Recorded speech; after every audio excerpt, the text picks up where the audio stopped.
Yo, what is up, guys? It is Royal Stoners here, and in today's video, we're going to be talking about a 420 I'll never forget. Before we get into this, I need to tell y'all I'm not really going to be doing the mental hospital stories anymore because I can't really remember them that well. They were a very long time ago, and in those times, I was on a lot of different drugs. I was prescribed different drugs, I was abusing drugs, and it's just a really foggy, it's like a very faint memory. And I'm not just saying that as an excuse because I don't want to make them anymore. I really just can't remember that good, bro. My memory's getting bad. I'm getting older, you know? But anyways, this happened last 420, and I was hanging out with my homies Daniel and Johnson. That morning they had texted me asking if I wanted to hang out. I was like, fuck yes. And Daniel texted saying he was on the way. And I also had $40 from selling some dumbass Delta 8 weed. I don't know why he bought that, but he did, and that was like a lick. So Daniel ended up showing up to my house about like maybe 15 minutes later. I got ready, grabbed my charger, put on my shoe, and got my boot on and shit. Headed out my door, and him and Johnson got out the car and dapped me up. And we started discussing what we were gonna do and how this 420 was gonna go. We started talking about how we were gonna get some weed, and we decided on buying from my dude named C. That's not his real name, but we're gonna call him that. But got into the car to go meet up with my boy C so that we could get 4 grams. And Daniel started the car and put on some classical music, and it was fucking legendary. That was awesome. I can't really remember what the name of it is because I'm not really that into classical music, but it sounded good, man. Like, I'm not gonna sit there and hate on it. It was awesome. But he said he was having an amazing day that day and was listening to classical shit all morning, and I was cool with it.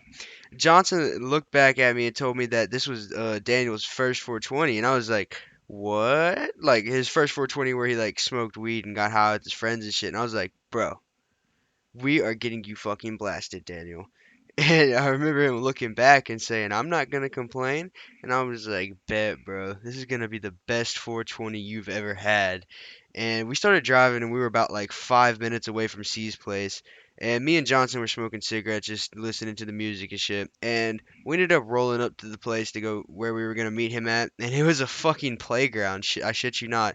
It was a playground, and there was kids playing on it and shit. And there's this mattress on the sidewalk, and kids were jumping on it, man, and it was next to this apartments, and that's where C was. He was in the apartments, and I handed Johnson the $40, and we see C start coming down from the apartment stairs, and he walked up to Johnson's car window and said, "What's up, bro? Here you go." And Johnson handed him the money and said, "Appreciate it, bro." And that shit stunk up the car immediately, dog. It was gas. I like, bro, that shit was awesome, man. Dude, it was some decent weed. Like lately, I've been getting some really good weed. Like, I'm not even gonna lie, it's been pretty fucking good. And Johnson handed me the weed, and we started heading back to my place so we could roll up and smoke the fuck down. 4 grams isn't really a lot, but like I'm struggling right now, man. So it's a lot to me, okay? Anyways, we were sitting in the car riding on the way back, and we were just smelling the shit and looking at it, taking pictures. The shit you do when you get weed. And we got to my crib and we headed to my backyard to go in my greenhouse and smoke again. And as soon as we stepped in there, we got down to business. We immediately started grinding up the weed and talking. I don't really remember what we were talking about, but I rolled about a 1.5 gram blunt. And Johnson rolled like a point 0.5 joint and a 1 gram blunt for us to smoke in the car. Well, we were actually gonna go to this place called actually, no, I'll get to that in a minute. We were gonna smoke the blunt in my greenhouse and take the other two to this other place where we were gonna smoke at. And the blunt wraps I used were blueberry swishers, and the ones he used were the normal swishers, and they're pretty fire. But I got my blunt, my 1.5 gram blunt, and I sparked that bitch up, and we started hitting it and passing it around for a good like 15 minutes, talking, laughing, having a great ass time already, and we weren't even at the spot, the good smoking spot yet, and we were just already having so much fun, man. And after that blunt was like a roach, we got my bong, which I had in the greenhouse with me, and we smoked the roach out of my bong. And after that, Johnson grabbed his shit. He grabbed his grinder, his papers, and his shit. And we headed back to his car to go to this place called the Dust Bowl. Now, the Dust Bowl is like a mini Grand Canyon, and I can say the name of it because there's a million Dust Bowls. Like, if you know what a Dust Bowl is, like, there's a bunch of them.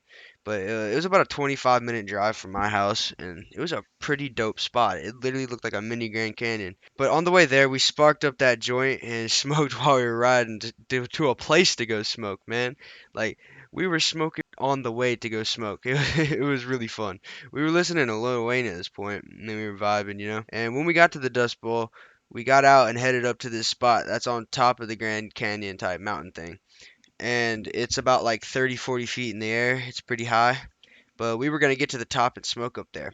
So we headed up the pathway that led to the top. And boy, that shit was hard for me, let me tell you. I have a boot on my foot, and walking through sandy terrain is terrible.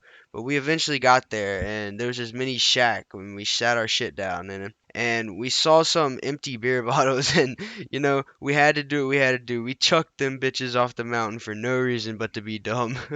It was fun, okay? But after that, we sparked up that blunt and started smoking it. And the view was really fucking cool, guys. I wish I could show y'all, but I didn't bring my phone. And like we were just sitting there smoking, talking, walking around, throwing shit off the side of the mountain. It was awesome. And right after we smoked that blunt, we started heading back to the car because it was getting late, and Daniel had to give his brother the car for him to run and do some shit. So we headed down the path and went to his car and started heading to Daniel's house. And we started discussing what we were going to do at Daniel's, and we decided that we were going to walk to Walmart and steal some beer. Now, we've done this before from the same Walmart like 3 times before, so we were taking a major risk, but we were like, fuck it, you only live once, and it's 420, so let's just have some fun. Well, we got to Daniel's house. We got out the car. I grabbed my book bag and we went to his house so he could put on a jacket.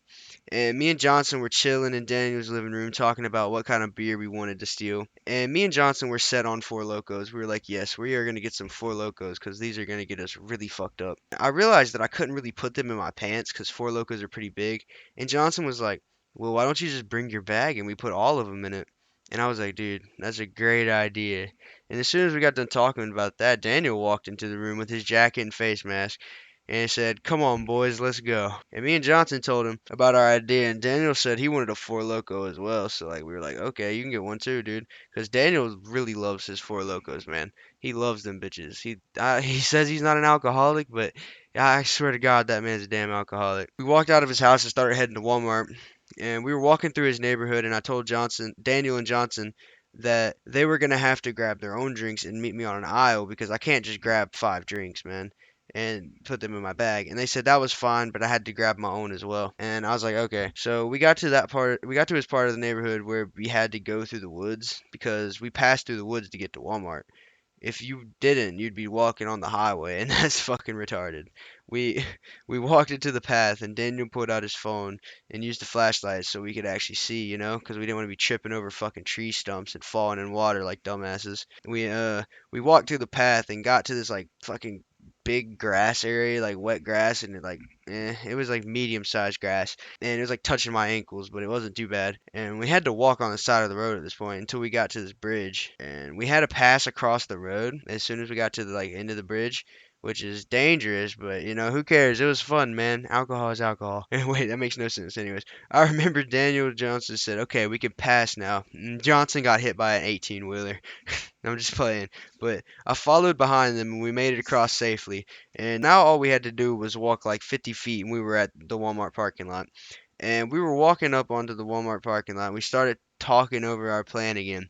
And we decided to split up in the store. That we decided we were going to split up in the store and pretend we weren't in a group. And like we got into the parking lot. We got near the entrance, and I walked in first and started heading through the clothes section to sneak my way over to the beer because I didn't really want any of the workers seeing me, guys. Because if they did, that would like be bad if they saw me. I don't know, man. I was like paranoid as fuck. It didn't make no sense, but you gotta understand where I'm coming from. I got to the beer and I see Daniel and Johnson already looking at the beers, and I walk over there and grab mine, and there was no Four Locos, so I had to grab me a twisted tea, and I grabbed this margarita drink, and I don't remember what Daniel and Johnson got, but I grabbed mine and I walked into another aisle, and I see Daniel and Johnson doing the same, and we unzipped my book bag and put them bitches in it, and we split up again.